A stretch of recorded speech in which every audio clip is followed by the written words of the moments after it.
Securing the forced Beachhead line. With the breakthrough at Fonte and failure of Takashina's mass counterattack, the American positions could be consolidated. The 3rd and 21st Marines squared away their holds on heights, and the 9th Marines, July 27th to 29th, pushed its final way up to Mount Alutom and Mount Chacho. The most serious resistance to occupying the Mount Alutom, Mount Chacho Massif and securing the forced Beachhead line, or the FBHL, across the hills was a surprisingly strong point at the base of Mount Chacho.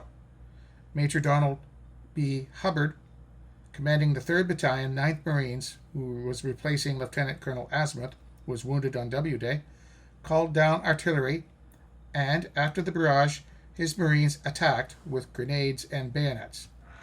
They destroyed everything that stood in their path.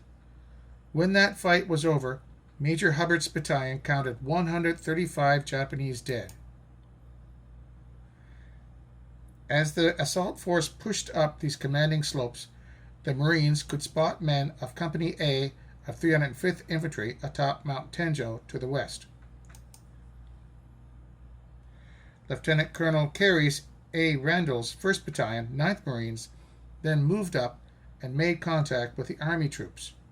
Originally, Mount Tenjo had been in the 3rd Division zone, but General Bruce had wanted to get his men on the high ground so they could push ahead along the heights and not get trapped in the ravines. He also wanted to prevent the piecemeal commitment of his division and to preserve its integrity. Conservative estimates put the Japanese dead as a result of the counterattack at 3,200 men. The loss of Takashina's infantry officers, including General Shigemitsu, who had commanded the 48th Independent Mixed Brigade, was held to be as high as 96%. Takashina himself fell to the fire from a machine gun on an American tank as he was urging survivors out of the Fonte position and on to the north to fight again. With Takashina's death, tactical command of all Japanese forces remaining on Guam was assumed by General Obata.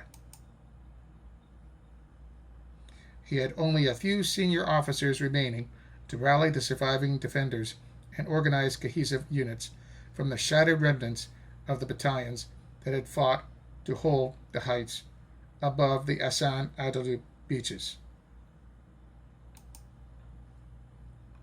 All through the night of 28th July, Japanese troops trudged along the paths that led from Fonte to Ordot, finding their way at times by the light of American flares. At Ordot, 2 traffic control points guided men towards Barrigada, where 3 composite infantry companies were forming, on or toward Finagayan, where a force of 5 composite companies was to man blocking positions. As he fully expected the Americans to conduct an aggressive pursuit on the 29th, General Obata ordered Lieutenant Colonel Takeda to organize a delaying force that would hold back the Marines until the withdrawal could be effected. Contrary to the Japanese commander's expectations, General Geiger had decided to rest his battle-weary troops before launching a full-scale attack to the north. The substance of his orders to the 3rd and 77th Divisions on 29 July was to eliminate the last vestiges of Japanese resistance within the FBHL, organize a line of defense, and patrol in strength to the front. With the capture of the Beachhead line and its critical high ground and the annihilation of great numbers of Japanese, the turning point of the Guam campaign had been reached. Yet few Japanese had surrendered, and those captured were usually dazed, wounded, or otherwise unable to resist. Almost all of the enemy died fighting, even when their lives were lost without sense or purpose. Still, a substantial number of troops from the 29th Division were still not accounted for. General Geiger's intelligence sections could only list about 1/4 of the estimated soldier-sailor strength that had been on the island, and he needed to make certain that his rear was secure from attack before heading north after the enemy.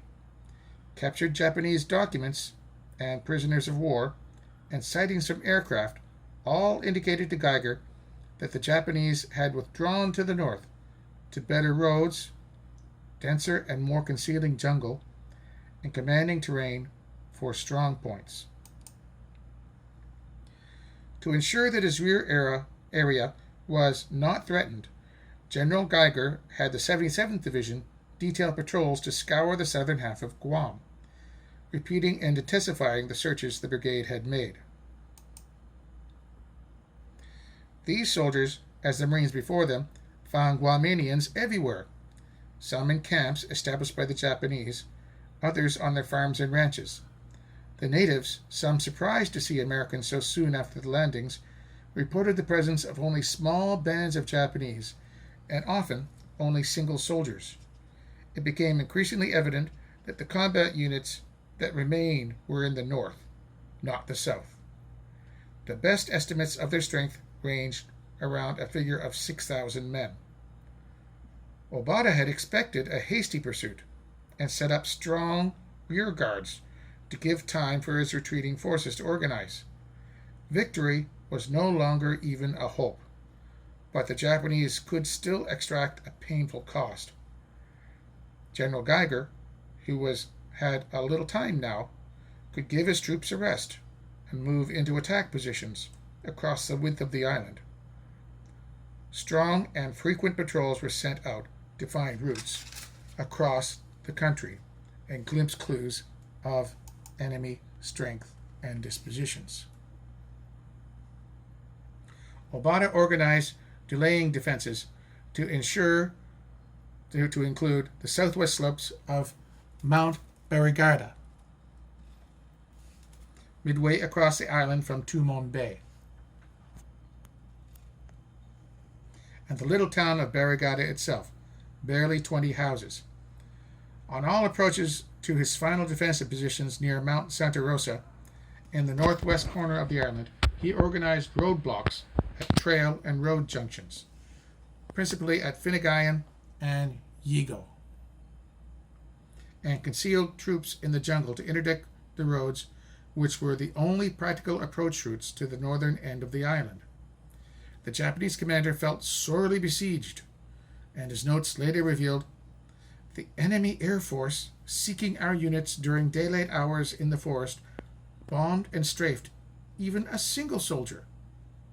Perhaps even more damaging than the air attacks were artillery and naval gunfire bombardments brought down on men, guns, trenches, anything by the Navy, Marines, and Army spotter planes, which were constantly overhead."